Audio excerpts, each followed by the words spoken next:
Om Swastiastu Semeton. Halo teman-teman, kembali lagi bersama saya Wulan. Hari ini kita akan belajar pendidikan agama Hindu dan budi pekerti materi tentang Catur Purusa Arta. Apa sih itu Catur Purusa Arta? Yuk, mari kita simak bersama.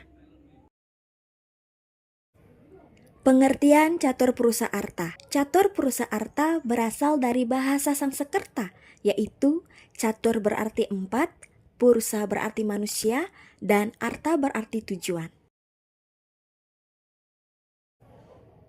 Jadi, catur purusa arta adalah 4 tujuan hidup manusia. Menurut kutipan kitab Sarasa Muscaya Sloka 4 dijelaskan bahwa terlahir sebagai manusia merupakan sebuah kesempatan yang utama karena dengan begitu kita mampu memperbaiki diri. Bagian-bagian catur purusa arta. Yang pertama adalah dharma. Kata dharma berasal dari bahasa Sanskerta yaitu kata dar berarti mengatur. Jadi, dharma adalah melakukan kebaikan, menjalankan kewajiban, dan hidup sesuai aturan agama serta moral agar dapat mencapai kedamaian rohani atau batin dan kesejahteraan jasmani atau fisik. Yang kedua ada arta. Kata arta memiliki arti kekayaan atau harta benda. Arta merupakan mencari kekayaan atau benda materi yang menjadi kebutuhan hidup dan untuk mencapai semua keinginan hidup. Tapi harus dengan cara yang benar ya. Yang ketiga adalah kama atau keinginan. Setiap manusia pasti memiliki keinginan seperti cita-cita, harapan, atau impian untuk masa depan yang lebih baik. Dalam ajaran tertentu, keinginan atau kama adalah salah satu tujuan hidup yang penting untuk mencapai kebahagiaan. Namun, dalam memenuhi keinginan tersebut, seseorang harus tetap mengikuti aturan dan kebaikan atau dharma itu sendiri. Kama juga bisa diartikan sebagai rasa cinta dan kasih sayang yang tulus kepada semua makhluk. Dalam mencapai keinginan, penting untuk selalu menjunjung nilai cinta kasih, kejujuran, kebenaran, dan keadilan. Seseorang mungkin bertanya, apakah keinginan bisa tercapai tanpa kekayaan atau arta? Sebenarnya, tanpa arta, keinginan sulit untuk diwujudkan. Namun, jika seseorang hanya mengejar keinginan dan kekayaan tanpa memperdulikan dharma, maka orang tersebut bisa menjadi tidak bermoral. Yang terakhir adalah moksa. Moksa atau pembebasan ketenangan batin merupakan tujuan tertinggi dalam agama Hindu, yaitu untuk mencapai kebebasan dari segala penderitaan di dunia ini dan menjalani hidup yang lebih damai serta dekat dengan Tuhan atau ide Sang Yang Widiwasa.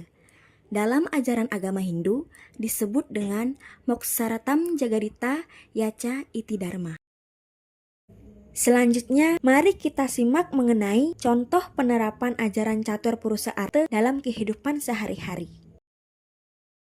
Dharma. Ajaran Dharma sering kita temukan dalam kehidupan sehari-hari.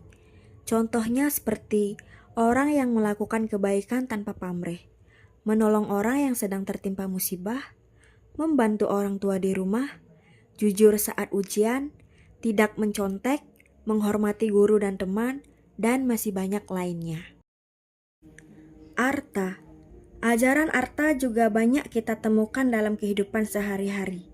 Contohnya, seorang pemulung mengumpulkan barang rongsokan untuk dijual dan mendapatkan uang untuk makan. Begitu juga dengan orang tua kalian yang bekerja siang dan malam agar dapat menyekolahkan kalian. Contoh lainnya seperti menabung uang saku, menggunakan uang jajan dengan bijak, dan lain-lain. Kama. Contoh dari ajaran kama misalnya, cita-cita kalian ingin menjadi orang sukses, ingin menjadi polisi, guru, dosen, dokter, atau profesi lainnya. Atau kalian juga ingin memiliki seperti telepon genggam, laptop, mobil, dan lain sebagainya. Moksa. Contoh dari ajaran moksa dapat kita temukan dalam kehidupan seseorang yang telah melepaskan diri dari ikatan duniawi. Contohnya, seorang sulinggeh atau seorang resi yang melaksanakan yoga samadhi, dan segala sesuatu yang menyangkut tentang kelepasan duniawi. Selain itu juga, kita dapat menerapkan di dalam kehidupan sehari-hari yaitu mulai dari rajin berdoa, trisandia 3 kali sehari, meditasi, mengendalikan emosi, agar kita dapat mendekatkan diri kepada ide Sang Yang Widiwasa. Dapat kita simpulkan bersama bahwa Catur Purusa Arta mengajarkan kita untuk berbuat baik dan menjalankan kewajiban atau dharma, mencari dan mengelola materi benda, kekayaan dengan cara yang benar atau positif disebut arta, mempunyai cita-cita atau keinginan di masa depan disebut kama, serta berusaha mencapai kedamaian sejati atau moksa. Jadi, 4 tujuan ini harus kita jalankan secara seimbang agar hidup kita harmonis, bahagia, sejahtera, dan bermakna. Nah, teman-teman, dari keempat tujuan hidup ini, mana yang sudah kamu lakukan hari ini? Yuk, mari kita terapkan ajaran Catur Purusa Arta dalam kehidupan sehari-hari. Akhir kata saya tutup dengan Paramasanti. Om Santi Santi Santi Om.